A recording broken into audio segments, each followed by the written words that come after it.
Hey, it's Chris from the Reunion Church podcast. This is episode 8 of Sunday Recaps, where we discuss what happened at the previous Sunday and see how you can apply it to live out your faith day to day and live more like Jesus. And this last week, we talked about the know-it-alls in our series on Sensing Jesus. It's the book we're going through. The series is called Ordinary Life. But this last episode was about the know-it-all. We've talked about those who are fix-it-alls. We've talked about the do-it-all, everywhere for all. But yeah, you get the idea. But this week was about the know-it-all. Real quick, how'd last Sunday go? What'd you think? All that stuff. Yeah, I thought last Sunday was really good. We had a few really good conversations, kind of running through and a lot of different verses as we were breaking down of, what the Bible actually says. Because I think knowledge is one of those things that it can be actually used really well. Right. And I think in American mindset and American culture, like we really pride ourselves in our knowledge. And well, how do we actually use that? How do we actually value it? And I think that's one of the things. Like, well, I mean, zeal can be good, knowledge can be good, but there's definitely a fine line where there's some issues. And so it was good, a lot of good conversations, a lot of good examples that we've seen where knowledge has been good, and a lot of good examples where knowledge has led to some issues, a lot of good examples where zeal has led to issues and stuff. So yeah. And I thought it was a really good conversation, and it went in a lot of different directions. But to start, we start in the book of Luke.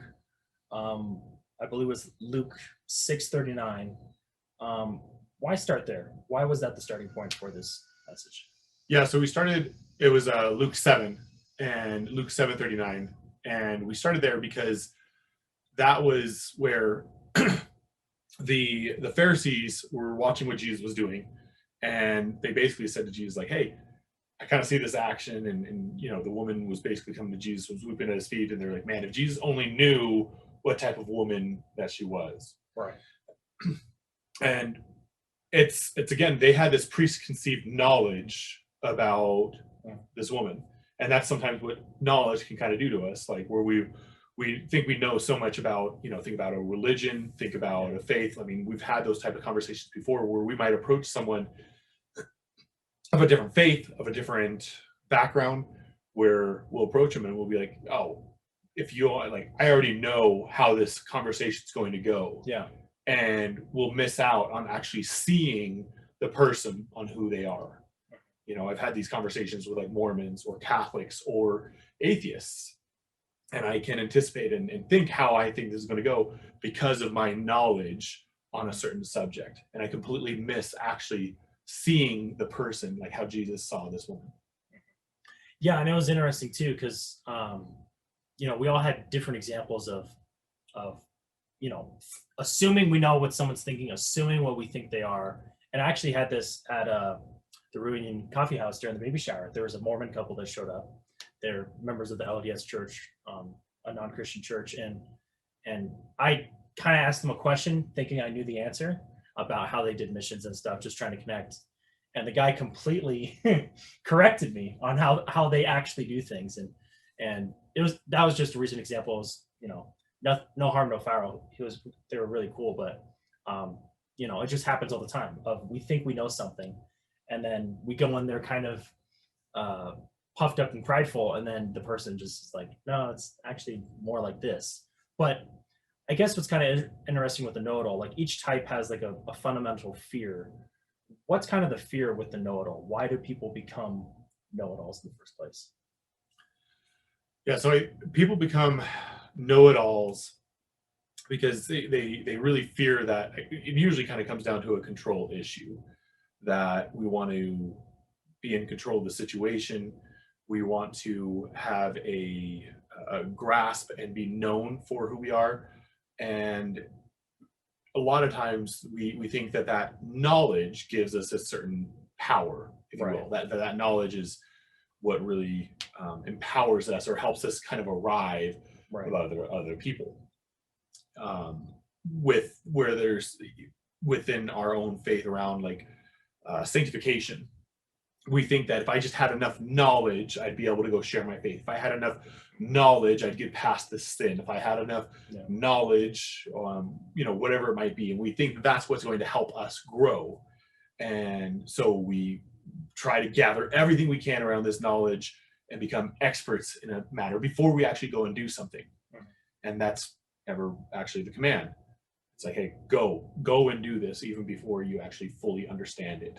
And it's actually becomes into a control issue, a lack of faith for us, because we feel like we can actually control it, and it takes out all components of what faith is. Where faith is, hey, you have to trust God at what he actually says, even though you may not fully grasp the concept. Right. Yeah. And ultimately it's always a matter of a trust issue when it comes to God and everything like that, especially in the process of sanctification, which is kind of ironic. Well, not ironic. There's no accidents or coincidences, but because I had this sanctification conversation earlier today with a friend of ours, and this kind of came up of, yes, we're involved with the sanctification process. Yes, we kind of know some things, but ultimately God is the one in control. God is the one who's got us. God knows what's going to happen next, and we can trust him with that. And I think on that front, as we were going into the study, we had a lot of interesting questions this time around. Like, well, I mean, as far as the feedback and what people were kind of discussing on Sunday night, what were some things that were kind of brought up? Because we had some objections as far as like, well, are you sure this is what a know-it-all is? Is it wrong to know anything? Like what were some of the points brought up by the people there? I don't remember. Why don't you bring up some? I don't remember. Well, I remember. That's why I asked. Yeah. I'll let you inform me. Thank you, Pastor Andrew. I'm really good at listening. So yeah, great listener. Fantastic. So good. Sound like it's your job or anything. The one that I was referring to specifically was on politics. How there's, you have your left and right factions, you have your Protestant and Catholic factions, you have your, we always divide things into knowledge bases. I know this, I think this, I'm a part of this group or this other group. And we kind of divide things that way. So that it's easier for us to think things through. Why is it with those big issues like that, us versus them, always come up on a knowledge basis? Like why do things always turn out that way? When someone becomes a know-it-all and everyone in the room is a know-it-all, it quickly turns into us versus them mentality. Whatever sphere it is, politics, religion, work, family, whatever it is. Yeah, so the us versus them mentality is really everyone's kind of fighting for a seat at the table. And it's really kind of like an imaginary spot that people feel like they're being forced out of a spot. They feel like, and Ed Stetzer writes this really good book, Christian in an Age of Outrage, that talks a lot about this. And I recommend this book a lot for people that really get sucked into debates and fights and all these things. And we think that it's kind of okay to align ourselves in this party, and we just start really grasping all of this knowledge in one area, but we lose out on thinking and hearing that other side. We really just align ourselves with one side, and really we're not even interested in, and we stop kind of learning anything else from another side of it. We think we become experts in one side, and there's this tribal mindset that starts kind of developing out of it, right? And we think that if we use that knowledge, we can try to argue someone towards the right path or something. We think that we can try to argue or convince someone. And this kind of falls in line with what we learned about last week with the fix-it-alls, where you feel like if you just whisper a spell or something like that, you can try to convince someone as well. Yeah. And with enough knowledge, you think if you just had enough stuff, you could try to convince someone and get them into the right mindset. And I remember I shared this story where I thought I could do that with my grandfather, who's not a Christian. And I thought, man, if he would just debate me, I could argue him over to the faith. Right. And my uncle, who I had never really considered him a very strong Christian. Yeah. But he humbled me tremendously, as he was like, well, but that's not the point of the gospel at all. Like, you're not going to Yeah. argue anyone to that point. You're not going to debate anyone or change anyone's Right. mind at that point. He's like, you need to be able to have that full conversation, and just because you may be right, Mhm. just because you may actually have that right side of things, Mhm. it doesn't give you permission to be rude. It doesn't give you permission to be boastful. It doesn't give you permission to come about it in a wrong way still. Yeah. And there's a lot of ways. There's actually, I have a lot of stories because I'm a know-it-all. I'm a know-it-all, then an everywhere for all. So those are my two weaknesses. And when it comes to my know-it-all, there's one story that I shared of one of the pastors that I used to serve under, Tim Davis, who's awesome. And I just remember this one conversation where I was new to the church. I read up on all the books on what the Anabaptist church is about. I thought I knew everything. And he actually wanted a conversation about running one of the ministries there at the church. So I was trying to learn everything I could know about this ministry and what it could do and what I thought was right. And I remember we're having lunch on Sunday after church, and I'm just sharing everything. I think I know everything. I think I know exactly what to do with the church. And Tim kind of ends and interrupts me with, Chris, what message should I teach this Sunday? Like, what's the message? What should be the message? You seem to know it all. And, I offered some ideas, I offered some suggestions, and they weren't good. Like, they were very vague, very like, well, you taught this last week, so maybe go with that. And then he kind of furthered of like, no, Chris, what are the needs of the neighborhood? Do you understand the neighborhood? Do you understand where people are coming from? Because so-and-so's wife of 60 plus years just passed away. Should I talk about that? This young married couple, their 14-year-old daughter just became lesbian. Should I talk about that?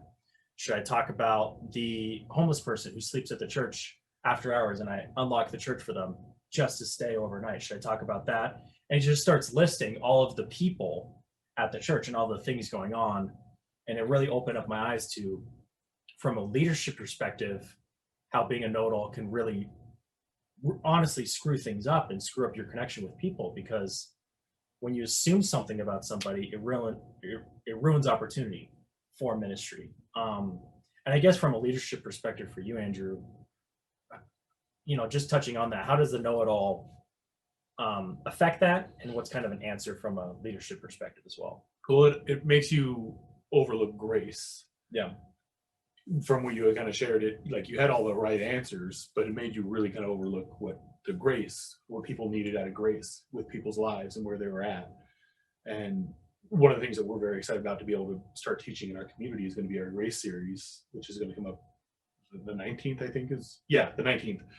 We're going to talk about for several weeks is the grace of God. And because it's a concept that we highly overlook. Like, hey, we all say we like it, but we don't really fully understand it.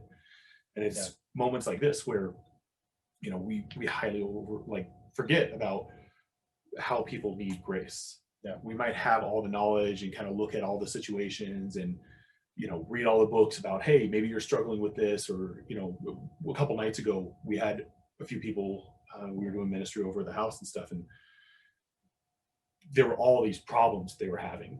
Yeah. And it would have been very easy to be like, okay, I've read these books. I know what the answer is to them, but how do I give actual grace to them in these moments?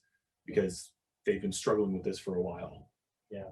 They've been wrestling with this for a while, but we need to give them grace. We need to give them the grace and actually see who they are. At the same time, for other people in leadership, like a lot of times grace is something that we overlook for our pastors. Like, we don't try to consider how difficult that job is, if right.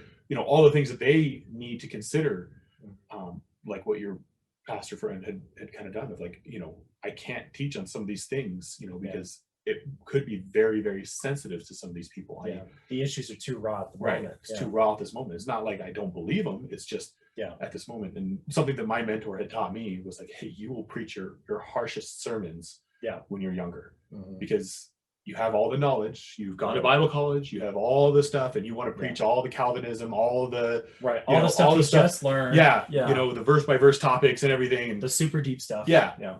And you'll completely miss the opportunities for grace, and they will become off very, very harsh.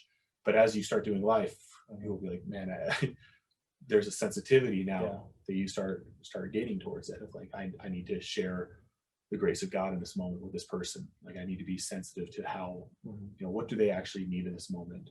You know, how can I actually be sensitive to what they need to hear, and not just the right words at that moment. Yeah, and it was fascinating too. Just, you know, without mentioning their names, the two people that we were talking with a couple of days ago, and one thing that I noted, since I was kind of the third wheel in that conversation, just listening in, was how silent and still we were and just listening. Like, I think correct me, 3 hours maybe conversation, 3 hour conversation, and there was probably 15 minutes that you shared within that. You know, it was just a lot of listening, a lot of wanting to know what they know about the situation because it's their situation, and then giving your thoughts after that and sharing wisdom from there. So that was very insightful. It's a lot of pointing people back and our own understanding of sanctification. Yeah, like sanctification isn't going to happen because all of a sudden I give someone some grand insight. Right. Sanctification is going to happen because God's already doing that work inside of them. Yeah. Philippians 1:6, that God is the one who began the work and will complete it. And so when we understand that, the danger is always that we think if I just give them enough knowledge, they'll grow. Or we hold them to the standard of like our knowledge. Yeah. Like, I have enough knowledge, and if you're not at this knowledge, you're a baby Christian. Right. Or you're you apostate. Don't know this thing? Yeah. Oh, you don't know, you know, the 5 points, or you don't know, you know, whatever, like the new Greek word that you learned or whatever, or all these different things. Well, and even more practically, and to call out some churches that do this because it's wrong, where they have a list of fill in the blanks, and it's like yes or no's on what you believe on really non-essential stuff. And sometimes you go through the list of like, yeah, it's probably good to know what you think about baptism, even if it's a non-essential. It's probably good to know, you know, where the church stands on certain stuff. But at a certain point, there's some of these ministries that some churches that you just go through this list of like, really? You really need to know my opinion on the age of the earth, the thing we don't talk about anymore? You need to know my opinion on Black Lives Matter, as some churches will do, of like, is that really relevant? Like, you know, like there's all of these issues, all these topics, but in a know-it-all, there is something good there of like, well, we need to know some things. Like, I mean, just real quick, you know, touch on just like, what are the essentials that someone needs to know? And then, you know, there's a quote from your mentor about zeal. Maybe touch on that as well. Yeah. So, I mean, the things that we like, the essential, you're talking about like the essential doctrines that we need to know or something like that. I mean, the essential doctrines that you have to know, and that depends, like makes you a Christian, that you're like, hey, like, what is it are going to be, you know, how do you get into heaven? Yeah. You know, who is God? Yeah. Who is Jesus? That's a good one. You know, like those are like the essential ones. And what is the Bible? Yeah. And what is hell? Like those are kind of the essential ones that really, really kind of matter, you know? And I mean, I'd maybe even throw in like, who is man? Like, how was man created? Who is man as well? But if you understand who God is, if you understand who Jesus is, like, I think you'd kind of naturally, you know who you are, sort of thing. I think you kind of naturally fall into that. But really, those ones, if you're off on any of those, like those are big issues. Like those ones need some immediate addressing. But everything else is a non-essential, or that you can grow into and figure out. Yeah. Right. The Holy Spirit will direct and kind of guide your path in the rest of those and stuff. Yeah. You need to have a good understanding on those core concepts, just to honestly, like, to really know who God is and the eternal security of your salvation. So, my mentor, what you were talking about with my mentor, who had shared a quote. So I was 18, and my mentor took me down to Texas for a conference. And I met just some amazing guys who loved discipleship, absolutely were passionate about it. And they had discipled some amazing men. And looking back, I still have some of the resources, and they were great resources. And I remember taking notes and I had no idea what I was learning, like how Yeah. deep the stuff really was that I was learning at the time, because I think I was actually 19 at the time. I had just started my first semester of college, right? Yeah, and you knew everything. Yeah, I knew everything, and I knew what I was going to do with my calling in life. And I remember them, trying to challenge me a little bit of like, Andrew, you're 19 and you think you want to be a full-time youth pastor, and this is your calling in life with a family and everything like that. Yeah. And they're like, you're not going to make money. I'm okay with that. It'll be fine. Yeah. Like, are you like? And one of them was like, you're going to be a church. Like, I think I really see you being a church planter and using, the gym and all that stuff as your ministry and all that. And I was like, no, I'm going to be a youth pastor and everything. And I remember sitting in the car as we were driving back from, I think we got dinner with everyone, and we were driving back, and what he said is like, zeal without knowledge, and that he just said that's me. He's like, you're zealous without knowledge. And I was like, oh, like, what does that even mean? I was so frustrated by it, right? Right. And you probably, just to add in, you probably had it the opposite way. You thought your knowledge made you more zealous. Right. And it was the opposite. Yeah. In the fact that I didn't really know what I don't know. I didn't really understand my wickedness. I didn't really understand that I had no idea what I was doing. I didn't understand the dangers of zeal. That zeal makes you overlook grace. That zeal, causes you to sometimes preach your harshest sermons. That zeal can cause you to align with people at certain zeal levels that, are not right. It can cause you to look down on other people. That zeal can, cause you to have a discrimination towards certain people or certain people groups, what the Bible is very clear not to have. Right. That zeal is what causes you to look down on people because they're not at your certain level or whatever it might be. That zeal is what causes you to beat yourself up. Like one of the conversations that I had with one of the guys is where, he felt like, oh, I was up here with God and now I feel like I'm down here. Yeah. It's like, well, you're comparing yourself, and you don't know, like that was several years ago. You were a mess several years ago. Yeah. You probably were that same person and you just didn't realize it because you were riding on your spiritual high at that moment, or you're comparing your zeal towards these other Christians, and it's like, no, you're comparing. And that's what zeal can be very poisonous, if it's not carefully watched.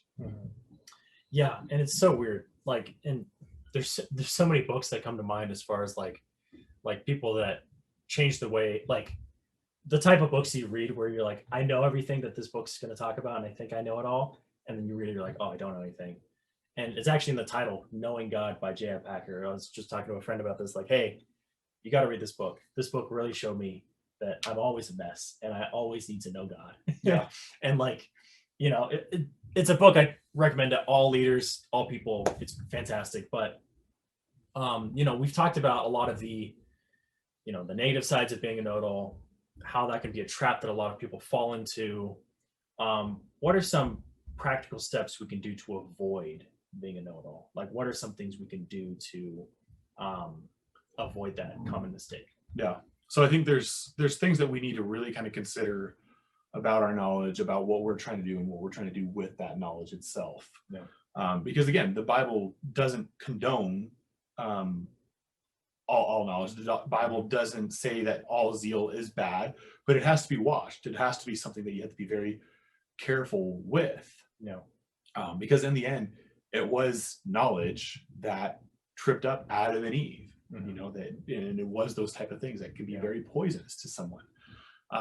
So you have to ask yourself, and then and especially before you start opening up your mouth, that's where the biggest danger can be. Right. And there's really 3 questions you need to ask yourself is number 1, is it right? Number 2, is it the right way? And then number 3, is it the right time? Yeah. So those are the 3 questions you really need to ask yourself. The first one, is it right? Which is kind of it feels like it should be a no-brainer, but what you really need to ask yourself is like, okay, is it truly right itself? Yeah. And the fact that you're not adding to what God's word says. Yeah. You're not adding anything to it. You're not trying to add something, and you're not.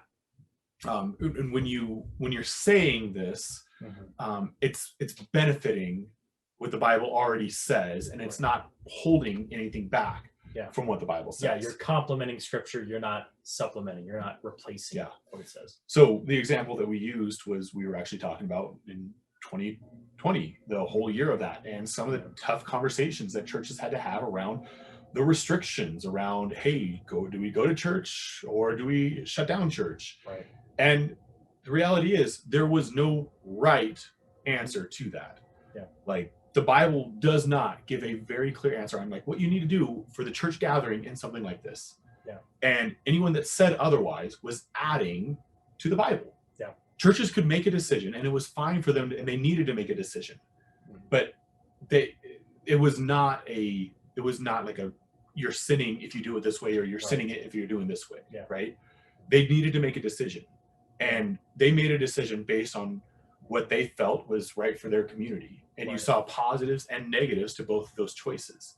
But we can't say that one way was wrong or one way was the other, because the scripture doesn't say. And when you start to do that, that's where you're adding actually to the scriptures. There's a lot of examples around like, oh, well, what about like, ridiculous things like people with like, should the pastor get a front parking spot and like all these things. Like the Bible doesn't really say. You could argue for a biblical response, whatever you want, but there's really not an answer to that. So you have to be really careful. Like, is it truly the right thing before you really start arguing with all your knowledge? And even just taking that example, there's good arguments for why the pastor should have his car right in front of the church so he can go somewhere else and do more ministry. There's arguments for why he should park in the very back so that everyone else can get to the church sooner. Like there's arguments for all this, nonsensical stuff. People didn't park in the Bible. Like that was not their top concern at the time. Right. So theirs was, knowing God and not dying. Right.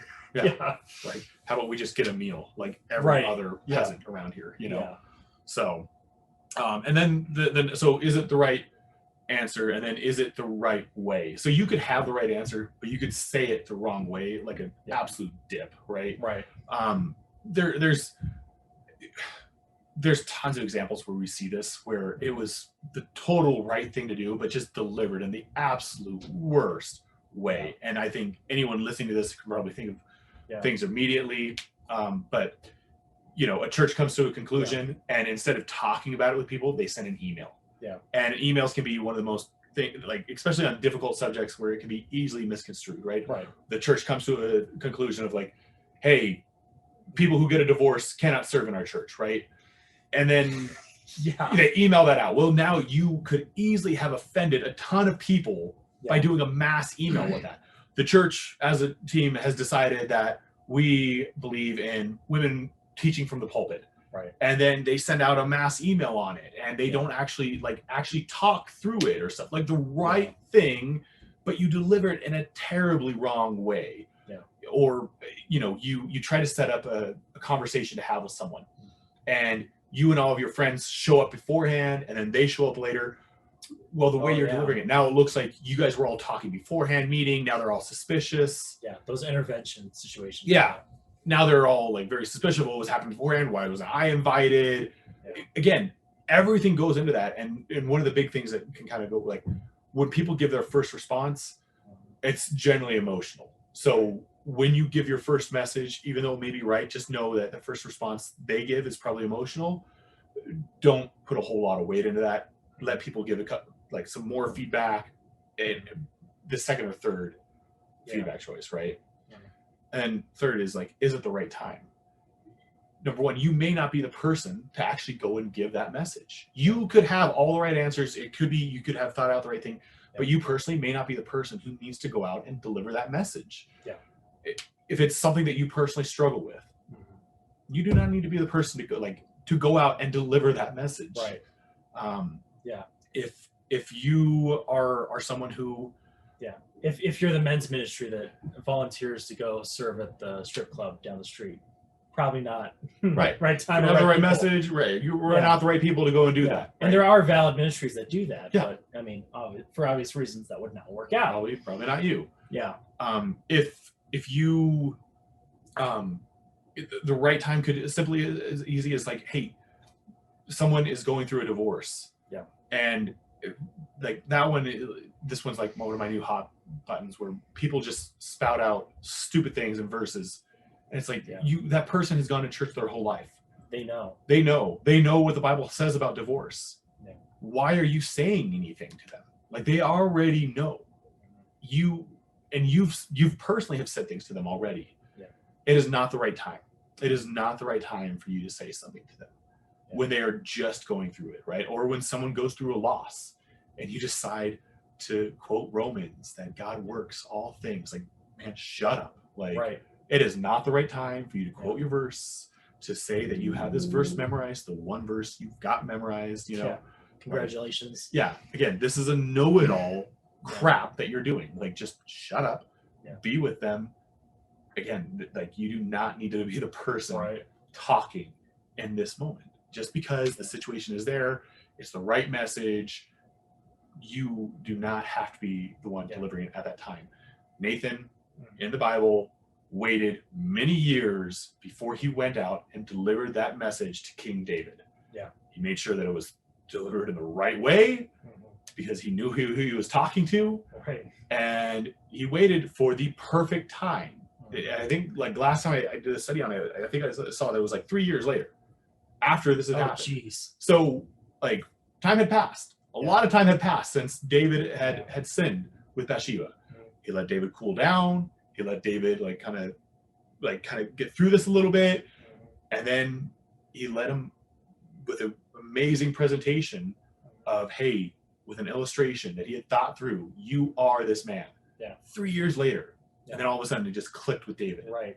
And that's the example. And something specific to them. Like, if you guys don't know the story of Nathan and David, Nathan's shared a story about sheep and herding, and David being a shepherd in his early years. This would have clicked in a way that any other illustration wouldn't. You know, this was a guy that grew up. It's like using a car example for a car guy. Of course, the car guy is going to get what you're saying.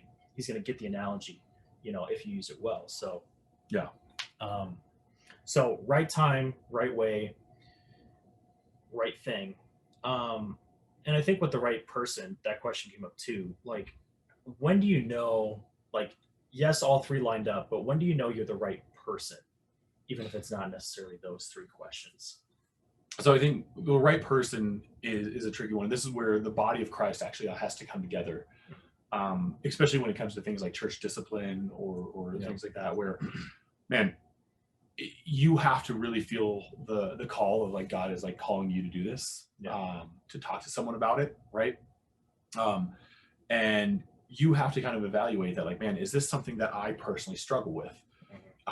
You know, for instance, like, man, me having to try and, because the whole point of church discipline is to protect the church, is to encourage the church, and to restore that person as well, right? To protect God's, like, to show that God is holy, protect the church, and to encourage that person and restore them. And for someone that is like, for instance, a child predator or something, because I have kids and I deeply love kids, my kids, I could not be that person to restore them. Like, I just couldn't. I could not be that person. But there are people who are good at that and who are able to do that with a clear conscience, without any prejudice or anything towards that person. Yeah. And that's where that person can go and do that. I do not need to be the person to try and restore or to rebuke that person. I will only do it out of anger, out of rage, and that subject. And, you know, same thing for, like, you know, if someone has struggled with abortion, or someone who has gone through a divorce, or maybe you've struggled with your marriage and you see someone going through their marriage, maybe you should not be the person to try and counsel that person, because you might, out of your own selfishness, start counseling them of, like, you know what, maybe divorce isn't that bad. Maybe you need to divorce that person. Right. Because out of your own struggles, you could be leading that person towards that way. Yeah. And so you really have to reflect of, like, where are you at? Is this a struggle for you? Is this something that you Where's the bias? Yeah. There's no bias. And I mean, the main point is, you're not called to every cause. Yeah. Like, every person has a certain type of people that affiliate with them. There's a certain people that are drawn to them.